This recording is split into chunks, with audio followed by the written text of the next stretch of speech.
नमस्कार। आपके स्क्रीन पर ये DEET एग्ज़ाम को दृष्टिगत रखते हुए प्रीवियस ईयर पेपर्स के जितने भी जीएस सेक्शन के प्रश्न हैं उनको आपका ये वीडियो सीरीज़ आपका दिखा रहा है। तो इसमें ये सेकंड वीडियो है। पहला जिसने नहीं देखा है वो पहला भी यूट्यूब चैनल की प्लेलिस्ट में जा कर के देख सकता है। डिस्क्रिप्शन में भी उसकी लिंक हम प्रोवाइड कर देंगे।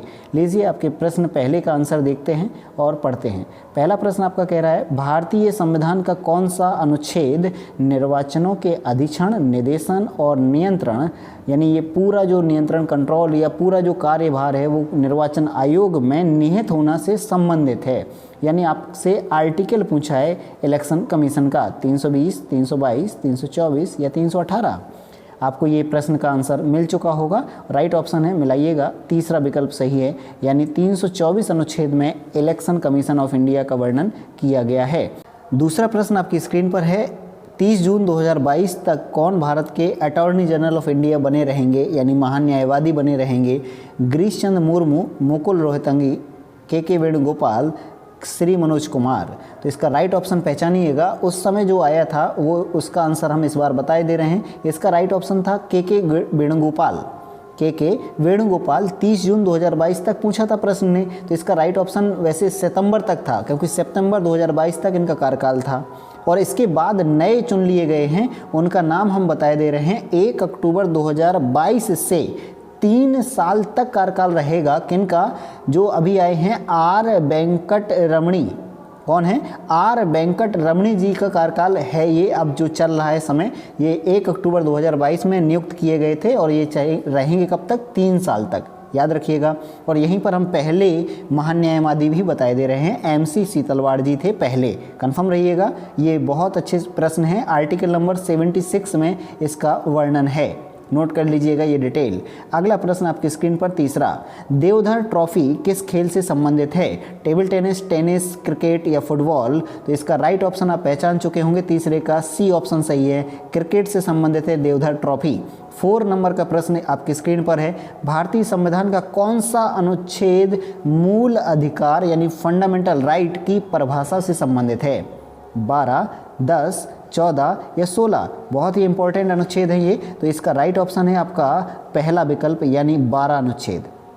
12 अनुच्छेद में फंडामेंटल राइट की डेफिनेशन दी गई है। 12 और 13 में यही बताया गया कि राज्य क्या है, मौलिक अधिकार क्या है। तो ये डेफिनेशन बहुत ही इंपॉर्टेंट है। तो 12 अनुच्छेद में मूल अधिकारों की परिभाषा, 13 में भी डेफिनेशन है राज्य की। तो ये ध्यान रखिएगा, ये आर्टिकल बहुत ही इंपॉर्टेंट हैं। फंडामेंटल राइट भाग 3 में है और 12 से 35 अनुच्छेदों के मध्य विस्तृत हैं, तो ध्यान रखिएगा। अगला आपकी स्क्रीन पर 5 नंबर का प्रश्न है, औरंगजेब की मृत्यु किस वर्ष हुई थी? 1707, 12, 10 या 1705? तो इसका ऑप्शन पहचान लिया होगा। इसका राइट ऑप्शन है आपका 5 क्वेश्चन का पहला विकल्प। 1707 में औरंगजेब की मृत्यु हुई थी। औरंगजेब का ही नाम है जिंदा पीर, ध्यान रखिएगा। अगला प्रश्न आपकी स्क्रीन पर 6, ध्यान से पढ़िएगा, इस प्रश्न को कूट हैं, ऐसे बहुत अच्छे से प्रश्न पूछे जा रहे हैं कूट से संबंधित। 6 नंबर प्रश्न कह रहा है, कथन सही छांटना है आपको। 1801 में अवध पर सहायक संधि लगाई गई थी। कथन 2 कह रहा है, नवंबर 1862 में रंगून जेल में बहादुर शाह जफर की मृत्यु हुई थी। सोचिएगा दोनों कथन में से कौन सही है या दोनों सही है। और कूट कह रहे हैं केवल 2 सही है, ना ही 1 ना ही 2 सही है, केवल 1 सही या 1 और 2 दोनों सही। तो इसका राइट ऑप्शन है आपका 6 प्रश्न का डी विकल्प। दोनों जो कथन है सही है। 1801 में अवध पर सहायक संधि थोप दी गई थी और आपका नवंबर 1862 में बहादुर शाह जफर द्वितीय जो अंतिम मुगल सम्राट था, रंगून भेज दिया गया था, वहाँ उसकी मृत्यु 1862 में हुई थी। अगला प्रश्न आपकी स्क्रीन पर 7, निम्नलिखित में से कौन सा कथन सही है? इसमें भी कूट ही है। तो चुंबकीय क्षेत्र में परिमाण तथा दिशा दोनों होते हैं, पॉइंट पहला बिल्कुल सही है। किसी विद्युत धारावाही सीधी लंबी परिनालिका के भीतर चुंबकीय क्षेत्र सभी बिंदुओं पर समान होता है, ये भी राइट ऑप्शन है। पढ़िएगा ध्यान से, आप पहचान जाएंगे दोनों पॉइंट या दोनों बिंदु सही हैं। तो इसका राइट ऑप्शन हो जाएगा डी, यानी पहला कथन और दूसरा कथन सही है। अगला प्रश्न 8, पूर्णतया प्रतिस्पर्धात्मक बाजार की विशेषताओं के संदर्भ में निम्नलिखित में से कौन सा कथन सही है? ये भी कूट से संबंधित प्रश्न है। पहला, पहला कूट कह रहा है बाजार में बड़ी संख्या में क्रेता और विक्रेता यानी खरीदने वाला और बेचने वाला होते हैं, बिल्कुल सत्य बात होती है ये। दूसरा पॉइंट कह रहा है फर्मों का बाजार में स्वतंत्र प्रवेश और बहिर्गमन होता है, ये भी सही बात है। तो यानी दोनों कथन इसमें अभी सही हो गए हैं, तो चौथा ऑप्शन सही है, पहला और दूसरा दोनों। हाँ, ये बहुत अच्छे प्रश्न हैं और ऐसे ही प्रश्नों की संख्या आपके DTET एग्ज़ाम में ज़्यादा मिलेगी, अधिक मिलेगी इन प्रश्नों की संख्या। तो प्लीज़ टॉपिक का डिटेल ज़रूर पढ़िएगा।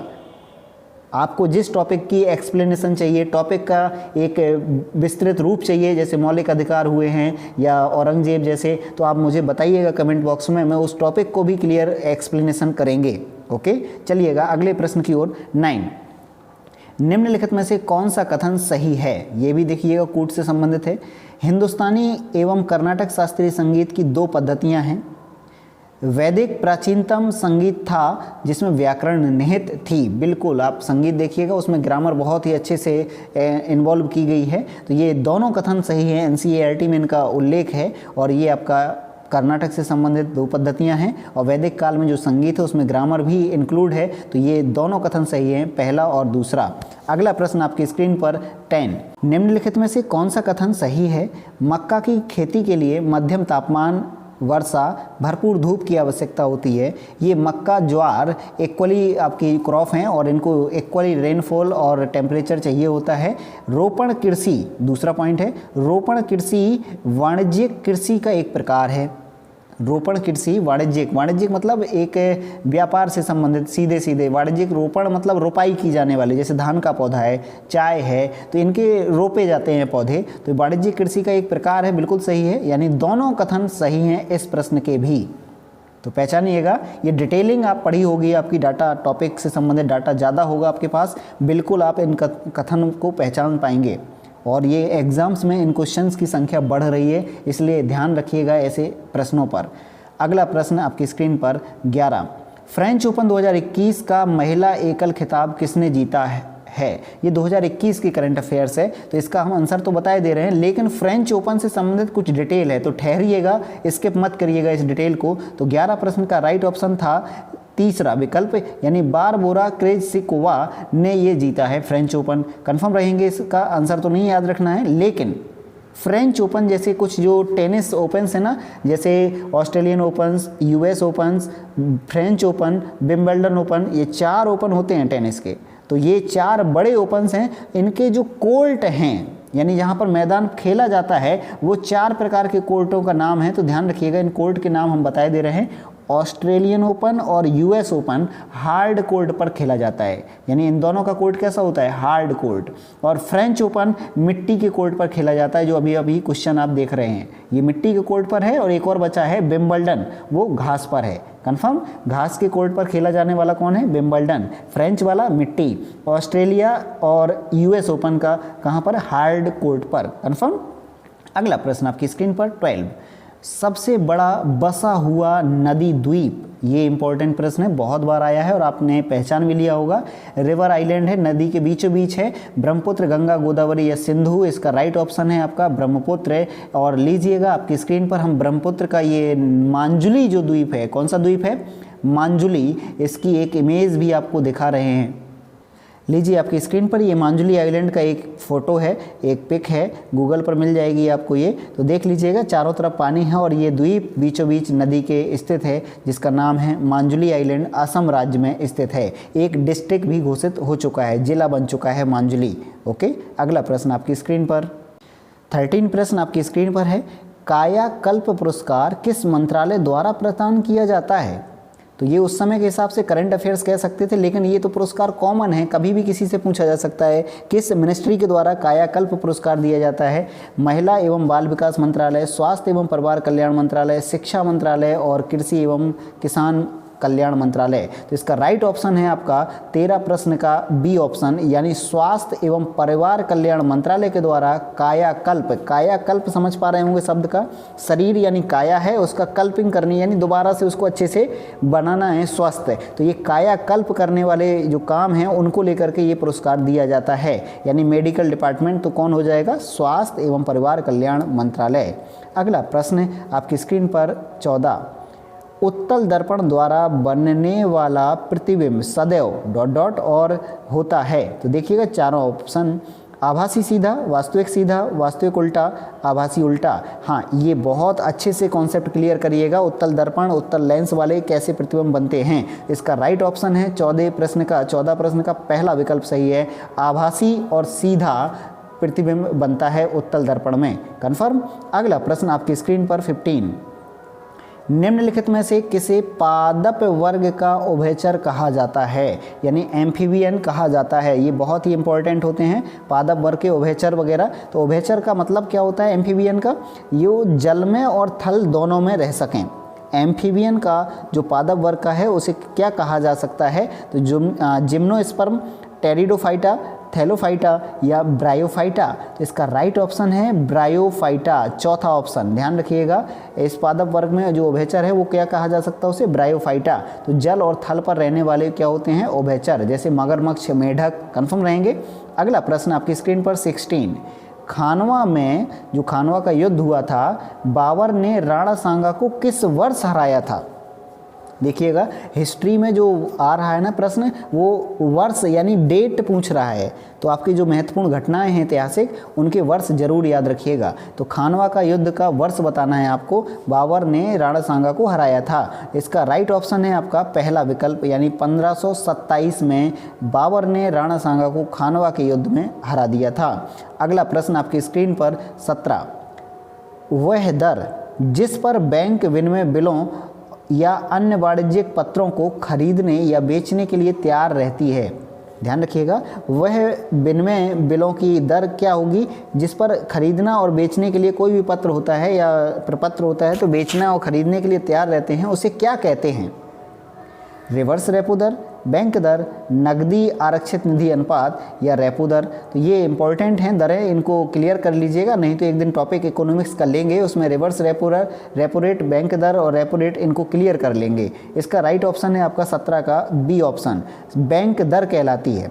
ठीक है, और ध्यान रखिए रिवर्स रेपो रेट क्या कहलाती है, जब आपकी जो एसबीआई है, पीएनबी है, ये बैंकें आरबीआई को कर्ज दे देती हैं, यानी इनके पास अगर बहुत ज़्यादा मात्रा में धन आ जाता है तो ये आरबीआई को दे देती हैं, उस पर आरबीआई जब ब्याज देता है तो वो कहलाती है रिवर्स रेपो रेट। कन्फर्म। अगला प्रश्न आपकी स्क्रीन पर 18, निम्नलिखित में से किस नदी को दक्षिण गंगा के नाम से जाना जाता है, कृष्णा, गोदावरी, ताप्ती और महानदी। तो ध्यान रखिएगा, आपका जो प्रश्न है ये दक्षिण भारत से आया है, इसको हम थोड़ा सा मैप के माध्यम से बनाने का प्रयास कर रहे हैं, देख लीजिएगा। यहाँ पर आपका क्या है, एक नदी है गोदावरी, फिर है कृष्णा और यहाँ नीचे है कावेरी। ये आपकी कौन है, गोदावरी, ये कौन है, कृष्णा, ये कौन है, कावेरी। तो ये थोड़ा सा क्लियर रखिएगा। इस गोदावरी नदी को क्या कहा जाता है, दक्षिण की गंगा। क्या कहा जाता है, दक्षिण की गंगा या दक्षिण गंगा। इसी को ही नाम दिया जाता है बूढ़ी गंगा, वृद्ध गंगा। तो ध्यान रखिएगा। और एक और प्रश्न बनता है, इसमें ऑप्शन ही नहीं है, कावेरी नदी, और कावेरी नदी को लेकर के प्रश्न बनता है दक्षिण भारत की गंगा। कन्फर्म रखिएगा, बहुत ही साउदर्न पॉइंट यानी सबसे साउथ में पॉइंट जाएगा तो कावेरी नदी है, और इसमें तो ऑप्शन भी नहीं दिया है, तो ऐसे ही प्रश्न आने चाहिए जिसमें आपको क्लैश ना हो। कन्फर्म। अगला प्रश्न आपकी स्क्रीन पर 19, नौंग कर्म नृत्य त्यौहार भारत के किस राज्य में मनाया जाता है। तो ये आपके जो फोक आर्ट हैं, कल्चर है आपकी, इनको भी इम्पोर्टेंट दीजिएगा। एनसीईआरटी में बहुत अच्छे से दिए गए हैं डिटेल। तो ये नौंग कर्म नृत्य किस राज्य में मनाया जाता है, तो 19 का प्रश्न आपका जो बी ऑप्शन दिया है मेघालय। तो मेघालय राज्य में ये आपका मनाया जाता है नौंग कर्म नृत्य त्यौहार। कन्फर्म रखिएगा आंसर। अगला प्रश्न आपकी स्क्रीन पर आज का लास्ट वीडियो का 20 प्रश्न कह रहा है, my life in full, work, family and our future पुस्तक के लेखक कौन हैं। देखिएगा, जो प्रसिद्ध या फेमस बुक हैं वो भी प्रश्न में आ रही हैं। तो ये हिंट मिल रही है आपको, टॉपिक्स कौन कौन से टॉपिक्स कंप्लीट करने हैं। तो इसका राइट ऑप्शन है आपका इंदिरा नूई। इंदिरा नूई ने ये पुस्तक लिखी हुई है। आज का ये डिटेल रहा आपका, जो DTRPL एग्ज़ाम में आपका हेल्पफुल रहेगा। यहाँ से आप टॉपिक पहचानिएगा कि कौन कौन से टॉपिक्स में आपका प्रश्न पूछा जा रहा है और कितना डिटेल जा रहा है। और हम एक फोकस करने हैं आपके बिंदुओं पर, वो रहेगा कूट वाले प्रश्न। कूट वाले प्रश्नों की संख्या बहुत ज़्यादा रहेगी जीएस में, क्योंकि आपसे ज़्यादा से ज़्यादा डिटेल निकलवाने की कोशिश रहेगी। तो ध्यान रखिएगा, डिटेलिंग पढ़िएगा, NCERT बुक्स ही पढ़िएगा। ओके, मिलते हैं कल के वीडियो में। Okay, thank you for today, thanks for watching video. जय हिंद।